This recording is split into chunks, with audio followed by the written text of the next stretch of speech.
റസൂലിൻ്റെ ഏറ്റവും വലിയൊരു കൊതിയായിരുന്നു കഅബയുടെ താക്കോല് കുറച്ചു നേരം കയ്യിൽ പിടിക്കാമെന്ന്, തൊടാൻ വേണ്ടിയിട്ട്. അതിൻ്റെ ഉടമസ്ഥരായ ഒരു കുടുംബമുണ്ട്. അതിൽപ്പെട്ട ഒരാളുടെ കയ്യിലാണ് ഇപ്പോൾ ആ താക്കോലുള്ളത്. അയാളോട് ചെന്നിട്ട് ചോദിച്ചു, ആ താക്കോല് കുറച്ചു നേരം എനിക്കൊന്ന് തരുമോ? ഉസ്മാൻ, കുറച്ചു നേരം ഞാനൊന്ന് പിടിക്കട്ടെ. അത് ഇല്ല മുഹമ്മദ്, അതിനുള്ള യോഗ്യത നിനക്കില്ലടാ, തരൂല. റസൂല് പിന്നെയും ചോദിച്ചു, കുറച്ചു നേരം, തൊടാനാണ്. അള്ളാഹുവിൻ്റെ ഭവനമാണ്, ആദി പ്രവാചകന്മാർ കടന്നുപോയ പാതകൾ, അവർ പണിത വീട്, അതിൻ്റെ താക്കോലല്ലേ, കുറച്ചു നേരം ഞാനൊന്ന് പിടിക്കട്ടെ. തരൂല മുഹമ്മദേ, നിനക്കതിനുള്ള യോഗ്യത ഇല്ലടാ. ആടുമേച്ച് നടന്ന ഒരുത്തൻ, ഇടയബാലനായി കടന്നുപോയ ഒരുത്തൻ ഇപ്പം എൻ്റെ അടുത്ത് വന്നിട്ട് താക്കോല് ചോദിക്കുക, തരൂല. നബി ഇങ്ങനെ നിന്നിട്ട് വളരെ ശാന്തമായി അദ്ദേഹത്തോട് പറഞ്ഞു, അതെൻ്റെ കയ്യിലെത്തുന്നൊരു ദിവസമുണ്ട് ഉസ്മാൻ, ഈ താക്കോല് എൻ്റെ കയ്യിലെത്തുന്നൊരു ദിവസമുണ്ട്. അന്നതെന്ത് ചെയ്യണമെന്ന് ഞാൻ തീരുമാനിക്കും. ഇല്ല മുഹമ്മദ്, അങ്ങനെ ഒരു ദിവസം ഉണ്ടാവില്ല.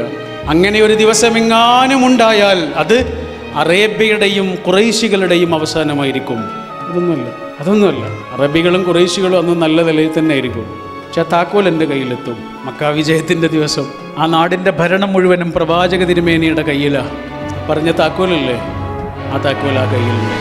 ആ താക്കോൽ ആർക്ക് കൊടുക്കുമെന്ന് എല്ലാവരും ആകാംക്ഷയോടുകൂടി ഇങ്ങനെ നോക്കി നിൽക്കുന്നുണ്ട്. എല്ലാവരും ആഗ്രഹിക്കുന്നുണ്ട്, എനിക്ക് തന്നെങ്കിൽ. അലി റളിയല്ലാഹു അൻഹു ഒക്കെ പരസ്യമായിട്ട് തന്നെ പറഞ്ഞു, പ്രവാചകർ എനിക്ക് തരുമോ, അതെന്നെ ഏൽപ്പിക്കുമോ എന്ന് ചോദിച്ചു. ഇല്ല. അവിടെ കൂടിയ ആയിരക്കണക്കിന് മനുഷ്യരില്ലെന്ന് ഒരാളെ ഇങ്ങനെ വിളിച്ചു, അയാളുടെ കയ്യിലേക്ക് ഉസ്മാൻ ഇബ്നു തൽഹ. നമ്മൾ പറയൂലേ, എനിക്കൊരവസരം കിട്ടട്ടെ, ഞാൻ കാണിച്ചു തരാം, ഇങ്ങനെ പറയൂലേ. റസൂൽ പഠിപ്പിക്കുകയാണ്, ഒരവസരം കിട്ടുന്നത് വരെ കാത്തിരിക്കണം. നിങ്ങൾക്ക് പാരവെച്ച മനുഷ്യരില്ലേ, നിങ്ങളുടെ വഴിയിൽ മുള്ളു പാകിയ മനുഷ്യരില്ലേ, നിങ്ങൾക്ക് കിട്ടേണ്ടത് തടഞ്ഞ മനുഷ്യരില്ലേ, നിങ്ങളെ സങ്കടപ്പെടുത്തിയ മനുഷ്യരില്ലേ, നിങ്ങളെക്കുറിച്ച് പലതും പറഞ്ഞു പരത്തിയ മനുഷ്യരില്ലേ, എല്ലാ കഥകൾ നിങ്ങളുടെ പ്രിയപ്പെട്ടവരോട് പറഞ്ഞു പരത്തിയ മനുഷ്യരില്ലേ, നിങ്ങളെ തമ്മിൽ തെറ്റിച്ച മനുഷ്യരില്ലേ, അവരോട് പകരം വീട്ടണം. പകരം വീട്ടാനൊരു അവസരത്തിന് കാത്തിരിക്കണം. അങ്ങനെ ഒരു അവസരം കിട്ടിയാൽ പകരം വീട്ടേണ്ടത് എങ്ങനെയാണ് എന്നാണ് പഠിപ്പിച്ചത്. കമ്പാഷൻ, കരുണ. പ്രവാചക തിരുമേനിയെ കടുത്ത ആക്ഷേപത്തിൽ ഒരാളൊരു കവിത എഴുതി. ഒന്നല്ല, ഒരുപാട് കവിതകൾ എഴുതിയിട്ട് അവിടെ പബ്ലിഷ് ചെയ്യുന്ന രീതി എന്ന് പറയുന്ന ഉറക്കെ ചൊല്ലല.